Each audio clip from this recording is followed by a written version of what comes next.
The What did you air in the just say to Vance me? Get out of Innovations here! corporate parking garage in downtown Atlanta, Georgia, was usually filled with the dull hum of machinery and distant city traffic. But on one fateful evening, an abrupt, terrifying silence fell, broken only by a gasp. Harrison Vance, 44, heir to a tech empire, had Dana Porter, 40, a quiet but resolute custodian, by the throat. Two of his hired brutes stood watch, their presence menacing in the dim light. Yet in Dana's eyes there was no flicker of fear, no plea for mercy, only a cold, unwavering intensity that suggested she had faced far deadlier threats than this privileged executive. In the next few moments, everyone connected to Vance Innovations would question everything they thought they knew about Dana Porter. Welcome back to your impressive story. If you're captivated by tales of hidden strength and unexpected justice, you'll want to be part of our community. Join us now to catch every inspiring narrative. We bring you a new, powerful story every single day. Don't miss out. Harrison Vance adjusted his custom-tailored Italian suit. A man whose expensive haircuts and personal trainers at his Manhattan, New York City penthouse reflected a life of entitled certainty. His jaw tightened as Eleanor Vance, 47, the HR director and a distant cousin, reviewed quarterly reports. While profits soared, employee satisfaction in the custodial department plummeted. Harrison knew exactly why. Some individuals simply don't grasp their position in the corporate ecosystem, he mused, his voice dripping with inherited arrogance. They mistake employment for entitlement. 20 floors below, Dana Porter glided her cleaning cart through the gleaming marble lobby of Vance Innovations. At 40, her movements were precise, efficient, a quiet dignity often overlooked by those who saw only the bright yellow uniform. Her dark skin shimmered lightly with perspiration, her hair practical beneath a matching bandana. While others saw grandeur, Dana saw every scuff mark, every coffee stain. More acutely, she noticed the people who walked past her as if she were invisible. Her hands moved with practiced grace, but her eyes, honed by 2 decades of military service, constantly scanned her surroundings. Threats, escape routes, potential weapons. Her mind processed it all, even during mundane tasks. "Morning, Dana," greeted Officer Ben Carter, a young and genuinely kind police officer assigned to corporate security, as he passed her cart. Unlike many, Ben always acknowledged her. "Morning, Ben. How's your wife feeling? Baby still keeping her up?" Ben paused, one of the few who treated her like a human being, kicking like crazy. "You ever have kids, Dana?" Dana's smile faltered briefly. "No, never found the right time." She never spoke of the Purple Heart in her apartment in Philadelphia, Pennsylvania, or the nightmares of combat zones in Afghanistan and Iraq that still haunted her. Civilian life was supposed to be simple, peaceful. "You'd make a great mom," Ben said sincerely. "You've got that protective instinct. I've seen how you handle jerks around here." They both knew he meant Harrison Vance. "Some battles aren't worth fighting," Dana replied, ringing her mop with more force than necessary. Yet her military training whispered defiance. "You never backed down from a fight that mattered." The elevator chimed, and Harrison emerged with a few executives. His gaze instantly found Dana. "Oh, well, if it isn't our resident philosopher," he sneered, approaching her. "Any wisdom on quarterly projections, or shall we stick to mop techniques?" The other executives chuckled uncomfortably. Dana straightened, meeting his gaze. "I'm here to do my job, Mr. Vance." "Your job," Harrison retorted, stepping closer, "is to clean up messes, not create them with your attitude." The lobby grew silent. This was a familiar power play. "And I've never been disrespectful, sir." Dana's voice was steady, despite the rising heat in her chest. Harrison's smile was chilling. "Disrespect isn't always about words, Dana. Sometimes it's about forgetting your place." The words struck a nerve. She'd heard them from drill sergeants, from officers, from civilians who saw her uniform and doubted her worth, but she had earned her place. "My place," Dana stated, her voice resonating with the quiet authority of one who'd commanded respect in life-or-death situations, "is wherever I'm doing honest work, same as anyone else." Harrison's face flushed with fury. "You think you're clever, embarrassing me in front of my employees?" Dana didn't flinch. "Everyone deserves basic respect, regardless of their job title." Harrison's eyes narrowed. Watching her refuse to be intimidated, he made a decision that would alter both their lives forever. "We'll see about that," he whispered, a promise that sent a shiver down Dana's spine. Her warrior instinct screamed danger. Twilight had fallen over Atlanta when Dana began her evening shift. The corporate tower, usually bustling, was now a quiet echo chamber. She preferred the solitude, but tonight felt different. Harrison Vance's parting words lingered like a threat. 20 years of military service had taught her to trust her gut, and every fiber of her being screamed that a line had been crossed. As she cleaned Harrison's 32nd floor office, she instinctively noted his desk, a polished black monument designed to intimidate. He returned unexpectedly. "Working late again, I see." Dana spun, her hand instinctively reaching for a weapon that wasn't there. Harrison closed the door, the soft click echoing like a trap. One exit blocked. "No weapons but cleaning supplies?" "I'll finish this later, Mr. Vance," she offered, moving towards her cart. "No," his voice cut through her. "I think it's time we had a real conversation about respect." He circled her slowly. "This morning, you embarrassed me. You made me look weak." "That wasn't my intention." "Wasn't it?" he continued. "You think because you can string together a few articulate sentences, you're my equal. You think you've won some victory?" His civility cracked. "I own 17% of this company. My signature is on your paycheck. You, Dana, are a janitor." "I understand the hierarchy, Mr. Vance," Dana replied, her voice firm despite the rising anger. "But that doesn't give you the right to treat me like garbage." "Doesn't it?" Harrison sneered. Dana had heard it all before, from drill sergeants, from officers, from those who doubted her because of her race or gender. But she had proven them all wrong. "No," Dana said, her voice unwavering. "Money doesn't make you better. A corner office doesn't make you more valuable.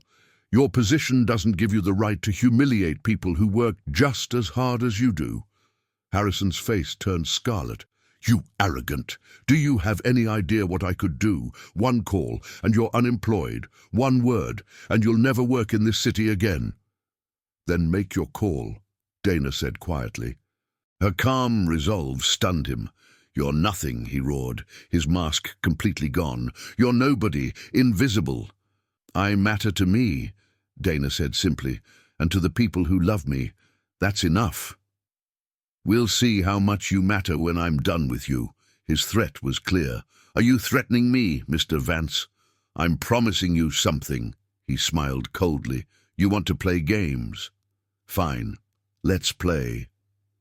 He tossed a business card at her feet. "My attorney's number. You'll need it after tomorrow." "What happens tomorrow?" "Tomorrow, you learn what happens when janitors forget their place." Dana walked away, leaving Harrison simmering in his rage. "You have no idea what you've just done," he called after her. Dana paused at the threshold, her professional mask momentarily slipping, revealing a hint of something primal. "Neither do you," she replied softly, and closed the door. Harrison felt a genuine fear he hadn't known in years. Dana, walking the empty corridors, was already preparing for a war she'd hoped never to fight again. If you're finding yourself on the edge of your seat with Dana's story, it means you appreciate someone fighting for what's right. Don't just watch from the sidelines. Become part of our loyal community. Hit that subscribe button now to make sure you're always here for the next powerful tale. The next morning, Dana arrived at work early, dressed in jeans and a bright red sweater. observing Harrison from the Daily Grind cafe across the street. She mapped the building's security, timed guard rotations, and identified choke points. Her instincts screamed that Harrison's retaliation was imminent. Officer Ben Carter joined her. "There are rumors, Dana, about last night. Broken glass in his trash. Cameras show you two alone. He's been making calls to people who aren't usually on executive lists. I've been in security for 8 years. Dana, this looks like someone planning something ugly. You need to be careful. What do you suggest?" "File a complaint with HR. Get Eleanor involved." Dana shook her head. "Harrison owns 17% of the company. Eleanor reports to the board, and Harrison's father is on that board. A complaint would just give him an excuse to fire me, then quit. Walk away." "I've never run from a bully in my life, Ben. I'm not starting now." Ben saw past the janitor's uniform to the soldier. "This is about something bigger, isn't it?" Dana watched Harrison disappear into the building. "I spent 20 years serving this country. I came home thinking civilian life would be simpler, but there's no such thing as living quietly when men like Harrison Vance think they own the world. Every time I let him humiliate me without fighting back, I betray everything I swore to defend." Ben's eyes widened. "Your military was Army Special Forces, 2 tours in Afghanistan, 1 in Iraq." The realization hit him. Jesus, Dana, Harrison has no idea what he's messing with. "No," she agreed, "he doesn't." Meanwhile, Harrison confronted Eleanor Vance. "Patricia, we need to discuss Dana Porter. She's a disruptive influence. Insubordinate. I heard she stood up for herself when you were publicly humiliating her, Harrison." "That's not how I remember it." "It's how everyone else remembers it," Eleanor retorted, her loyalty strained. "I want her gone." "On what grounds?" "Insubordination, attitude problems." Eleanor leaned back. "Harrison, Dana Porter has worked here 2 years without a single complaint. Her work is exceptional. Yesterday, she defended her right to basic human dignity. That's not insubordination, that's courage." "Whose side are you on, Eleanor?" "Fair employment practices and legal compliance. Being uncomfortable with a black woman who won't tolerate racist harassment isn't legitimate cause." The accusation hung heavy. "If you want to fire Dana Porter, you need legitimate cause. And being uncomfortable with a black woman who won't tolerate racist harassment isn't legitimate cause." Harrison stood abruptly. "We'll see about that. Harrison, whatever you're planning, think carefully. Dana Porter isn't some helpless victim you can intimidate. She has backbone." "She's a janitor, Eleanor. I'm a board member. There's no contest." After he left, Eleanor began drafting an email to her personal attorney. Across the street, Dana finished her coffee. Ben called after her. "Whatever happens, you don't have to face it alone." She offered a sad smile. "Yes, I do. Some battles can only be fought by the person who's been chosen to fight them."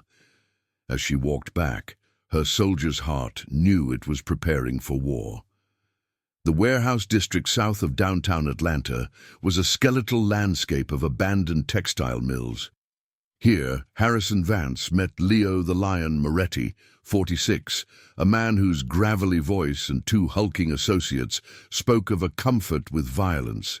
Harrison clutched a briefcase containing $5,000 in cash, his wounded pride driving him forward. "Mr. Vance," Leo's handshake was brief. "You bring what we discussed." Harrison nodded. "Tell me about the target." "Dana Porter, a janitor at my building, works the night shift, usually alone after 10 p.m. Security? 1 guard, Officer Ben Carter. He leaves at 11. What kind of message you want sent?" "I want her to understand that actions have consequences, that there are lines she can't cross. You want her hurt, scared, terrified enough that she'll never challenge me again." Leo nodded. "Physical intimidation, rough her up some, but nothing permanent. When?" "Tomorrow night. Building empty by midnight, except for her." What about cameras? One of Leo's men grunted. We know how to avoid cameras, boss man. This ain't our first dance. As they discussed logistics, Harrison felt a growing unreality. He was hiring criminals to assault an employee, but he remembered Dana's unwavering stare. She'd made him look weak. One more thing, Leo said. After tomorrow night, you don't know us. We don't know you. This conversation never happened. Understood. Harrison drove home, trying to convince himself he was simply maintaining order. But deep down, he knew he was a frightened man who couldn't tolerate the idea that a black woman might be stronger than him. 8 miles away, Dana was conducting her own reconnaissance, mapping security, timing guard rotations, identifying choke points. Her instincts screamed that Harrison's retaliation would be swift and brutal. From payroll had gathered a small group of trusted colleagues: Bobby Hammers Hayes, 50, the maintenance supervisor, Carol Rivera, 45, from accounting, and Ethan Chen, 30, from IT, were all there.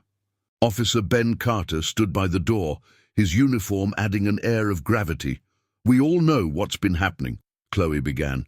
Harrison Vance has been harassing Dana Porter for 2 years, and it's escalating. He's been a problem since his daddy put him on the payroll, Bobby grumbled. But this is different. This feels dangerous. What are we supposed to do? Carol asked anxiously. He's a board member. We're just employees. Ben leaned forward. I've seen the intelligence. He's planning something for tonight, something that's going to hurt Dana. The room fell silent. These weren't troublemakers. They were ordinary people who'd reached their breaking point. I talked to Dana this morning, Chloe said quietly. She knows what's coming and she's not running. Of course she's not, a voice cut in from the doorway. Eleanor Vance, 47, HR director, entered, closing the door decisively. That woman has more backbone than half the executives in this building. Eleanor laid a manila folder on the table, Harrison Vance's employment file, every complaint, every incident swept under the rug. Chloe opened the folder. Sexual harassment, racial discrimination, abuse of authority, a pattern spanning years. Dana wasn't his first target, Eleanor confirmed. Why hasn't this been reported to the authorities? Bobby clenched his fists. Because Harrison's father sits on the board, and the board controls my budget, Eleanor said bitterly. Every complaint was settled quietly with NDAs and payouts. So Dana's been fighting this battle alone, Carol said softly. Not anymore, Ben replied with quiet determination. Ethan Chen, usually quiet, spoke up. I've been documenting everything, every email Harrison sent, every security camera recording of his interactions with Dana. A digital paper trail. He looked haunted. My grandmother was interned during World War II. She always said evil succeeds when good people do nothing.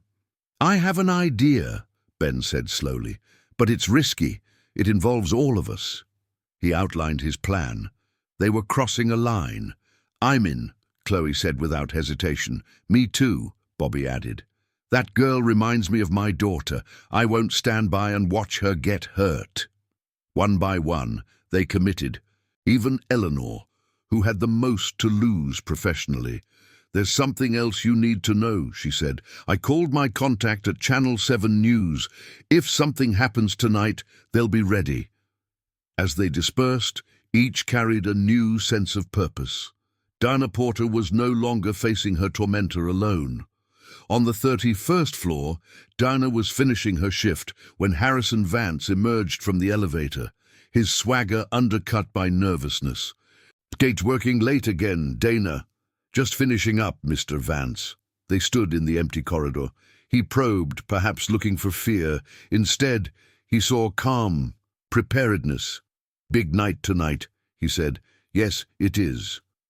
Her simple agreement unnerved him.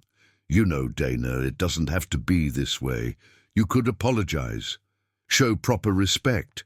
We could put this whole unfortunate situation behind us. For a moment, Dana considered it. But then she thought of Chloe Jensen's brother, dead in Iraq. She thought of every woman told to smile and endure. "Mr. Vance," she said softly, "some fights choose you. Tonight, I choose to fight back." Harrison's face drained of color. "You have no idea what you're up against." Dana smiled, a sad, terrifying expression. "Neither do you." As Harrison walked away, his confidence shattering, Dana felt a profound gratitude for her unexpected allies. She wasn't facing Harrison's hired killers alone. She was part of something larger. The corporate tower stood like a monolith against the Atlanta skyline. Dana moved through the 32nd floor, her cleaning cart a prop. Beneath her work vest, she wore dark jeans and a black sweater. Her service pistol, a Sig Sauer P320, felt both foreign and familiar in its shoulder holster. Her radio crackled with Ben Carter's voice, though he should have left an hour ago. "Dana, you copy. I'm here, Ben." 3 vehicles just pulled into the parking garage. No legitimate reason for anyone to be here this late. Dana's pulse quickened. How many? Looks like 6, maybe 7 men. They're not trying to hide. Harrison's plan was clear, overwhelming force. "Ben, you need to get out of here now." "Not happening. These are my friends upstairs, and nobody hurts my friends on my watch." Then Chloe's voice came through. "Dana, we're in position. Chloe, you're supposed to be at a movie theater with witnesses. Change of plans. Ethan's got the security system back online and recording everything. Eleanor's got Channel 7 News on standby. Bobby and Carol are positioned on the stairwells with emergency radios." Dana's professional calm fractured. "You're all going to get hurt." "Maybe," Chloe replied. But you're not facing this alone." Down in the parking garage, Leo, the Lion, Moretti surveyed his team. 6 men, all experienced. "Remember, boys, we're sending a message, not making a corpse. Rough her up good. Make sure she knows her place, but nothing that won't heal." "What if she fights back?" asked his lieutenant. "Viper." Leo laughed. "She's a janitor, not a prize fighter. How much fight do you think she's got in her?" They moved through the garage. The cameras, Harrison had promised, were off. What they didn't know was that Ethan Chen had rerouted the feeds to a backup server. Dana moved towards the garage, her radio silent, but feeling the presence of her allies like a protective net. She wasn't walking into battle alone. The garage felt like a tomb. "Well, well," a voice from the darkness. Leo Moretti stepped into the light with his 6 associates. "You Dana Porter?" "I am. Got a message for you from a mutual friend. Seems you've been forgetting your place." Dana set aside her cleaning supplies. "And what place would that be?" "On your knees, begging for mercy." The words ignited something dormant for 2 years. Staff Sergeant Dana Porter took control. "I've never begged for anything in my life," she said quietly. "I'm not starting tonight."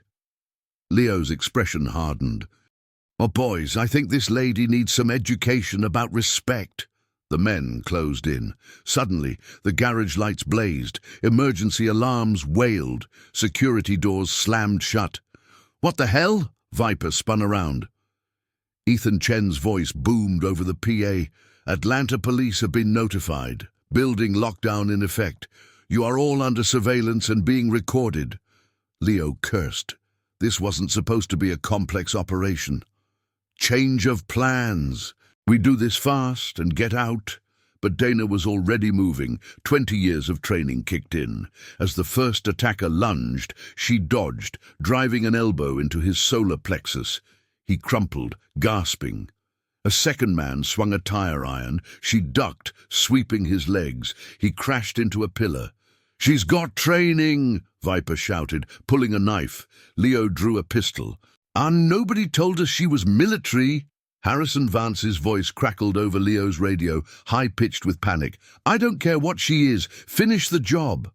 But the job had changed. Police sirens wailed. Dana drew her service weapon. Drop your weapons. Get on the ground. Hands behind your heads. 7 criminals faced one woman, but that woman radiated competence. Leo shattered the standoff.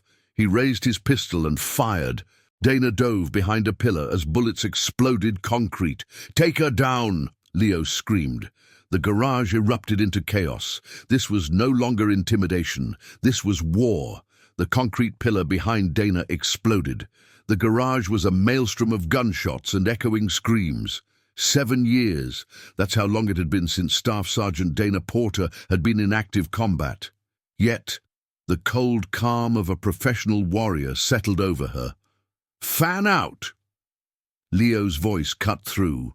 "Don't let her get to another position." Dana let her training take over. The garage became a tactical environment. The attackers moved like street criminals, not soldiers, bunching together for psychological comfort. Ben Carter's urgent voice crackled. "Dana, police ETA is 4 minutes. Can you hold position?" 4 minutes might as well have been 4 hours. Leo's crew wouldn't wait. Dana checked her weapon. 15 rounds left. Ammunition discipline was critical. She could hear them flanking. 2 on the left, 3 ahead, 2 wide right. Standard urban assault. "Last chance, lady. Come out with your hands up!" Leo roared. Dana responded by sprinting to a new position, drawing fire. The movement gave her a better angle and revealed their clustering. "Jake, tell everyone to get away from the parking garage. This is about to get very loud." She switched off her radio. The first attacker rounded an SUV. Dana put 2 rounds center mass. He dropped. Gunfire intensified. She got Rodriguez.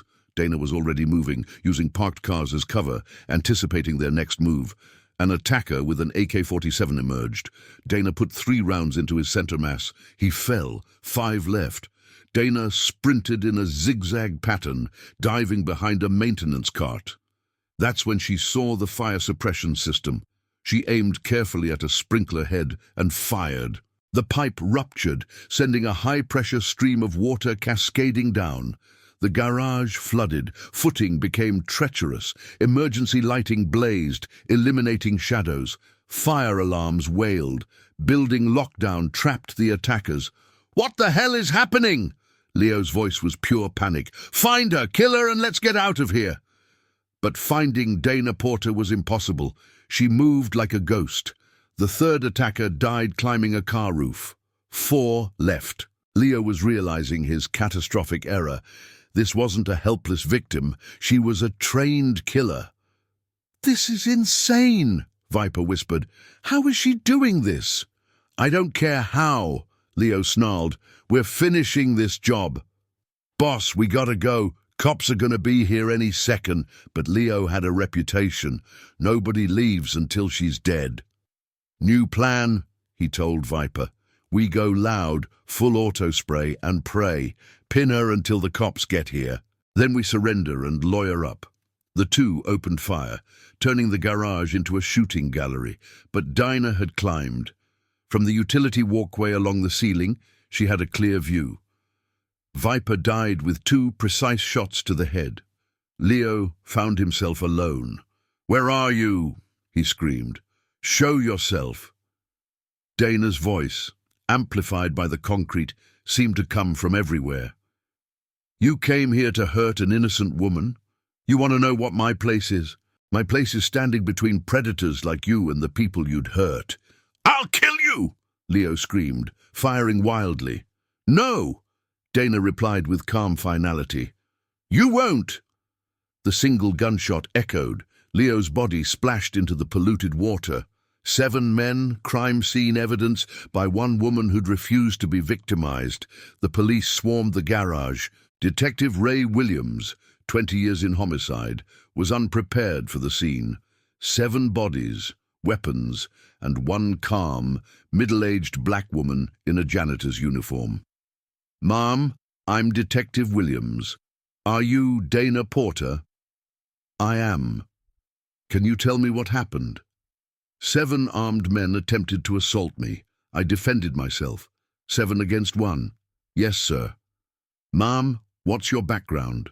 20 years, United States Army, Special Forces. 3 combat deployments. The detective's expression shifted. Then Harrison Vance burst through the barricade. "What the hell happened to my building? I demand to know who's responsible." His eyes found Dana, and his corporate mask dissolved into pure rage and disbelief. "Sir, were you expecting something to happen here tonight?" Detective Williams asked. "Of course not. I'm as shocked as anyone." But then Chloe Jensen approached with a laptop, showing security footage, Harrison meeting Leo, the attackers entering, the entire firefight, Ethan Chen's meticulous records. "This footage shows premeditation," Detective Williams observed, "conspiracy to commit assault, possibly attempted murder." Eleanor Vance stepped forward with Harrison's harassment complaints. Ben Carter provided his security logs. Dana's colleagues presented a comprehensive picture of conspiracy and attempted murder. "This is absurd," Harrison protested. "These people are fabricating evidence." Detective Williams looked from Harrison to Dana, then back to the laptop. "Sir, you have the right to remain silent." As Harrison Vance was led away in handcuffs, Dana finally allowed herself to feel the exhaustion. It was over. "Ms. Porter," Detective Williams returned, "and do you regret what happened here tonight?" "I regret that it was necessary," she said finally, "but I don't regret defending myself." Her colleagues gathered around her. "You saved all of us," Chloe whispered. "If Harrison had gotten away with this, none of us would have been safe." "We're family now," Bobby Hayes added gruffly. Dana looked at their faces, ordinary people who'd risked everything. "Thank you," she said, her voice thick with emotion. "All of you. I couldn't have survived this alone." 3 months later, Dana Porter opened Porter Security Consulting, specializing in workplace safety and anti-harassment training. Her first clients were her former colleagues, who'd left Vance Innovations to start their own cooperative businesses. Harrison Vance was serving 15 years for conspiracy to commit murder, his fortune decimated. His father's company was restructured under new ethical leadership, and Dana Porter, decorated combat veteran and survivor, finally found peace, not by hiding, but by standing up for what was right and discovering she didn't have to stand alone. 1 year later, Porter Security Consulting thrived in a converted warehouse in Washington, D.C. Dana sat at her desk. Chloe Jensen entered with coffee. "Morning, boss. Channel 7 wants to do a 1-year anniversary follow-up. Workplace harassment complaints in Atlanta are up 300% since our story broke. Companies are actually taking them seriously." The media coverage, backed by Eleanor's evidence and Ethan's footage, had made Harrison's guilt undeniable. The footage of Dana single-handedly defeating 7 armed attackers had gone viral, inspiring countless women. "Any word from the other companies?" Dana asked. 17 corporations in the Southeast had hired them. Ben Carter's security training program was booked solid. Bobby Hayes' maintenance cooperative was expanding. Eleanor Vance had opened her own HR consulting practice. Ethan Chen's cybersecurity firm landed a city contract. Harrison Vance's appeal was denied, his personal fortune gone. The irony was not lost on Dana. His attempt to maintain power had destroyed everything he claimed to protect. "Any regrets?" Chloe echoed Detective Williams. "Question. About defending myself," Dana said with quiet conviction. "Never." Her PTSD counseling was helping. She was even recommended for a Civilian Service Award by the Army. Officer Ben Carter, now a confident executive in a tailored suit, entered. "Ladies, we have a problem. The mayor wants to give Dana another commendation." "I think I've got enough plaques," Dana protested. "Too bad. You're a hero, whether you like it or not." The words still made her uncomfortable. "And I got a call from a documentary filmmaker. Netflix is interested in our story," Ben added. Dana considered it. What would be the message? That ordinary people have the power to change systems that seem unchangeable. that standing up to bullies, even powerful ones, can inspire others. Her phone buzzed with a text. "Missy Porter, my name is Rebecca Martinez. My boss has been harassing me for months, and HR won't help. I saw your story on the news. Can we talk?" Similar messages arrived daily. "Set up the meeting with the documentary people," Dana told Ben, "but I want editorial control." "Done." Chloe pulled up the final piece of information. The Department of Justice finished its investigation into corporate harassment cover-ups. They were recommending federal legislation, the Porter Act, requiring companies to report harassment settlements to a central database. Serial harassers could no longer simply move company to company. So, our little parking garage fight might actually change federal law, Dana asked with amazement. "Our little parking garage fight already changed everything," Chloe corrected. "The law is just catching up." Later, Dana received a call. "Porter Security Consulting, this is Dana." "Ms. Porter, this is Colonel Sarah Chen, United States Army Special Operations Command. I have a proposition. We're developing a new training program for veterans transitioning to civilian careers. We need someone with your unique experience." The opportunity was perfect, a chance to help other veterans. "When do you need an answer, Colonel?" "Take your time, Sergeant Porter, but know that your country still has work for soldiers like you, even in civilian clothes." Dana sat quietly in her office.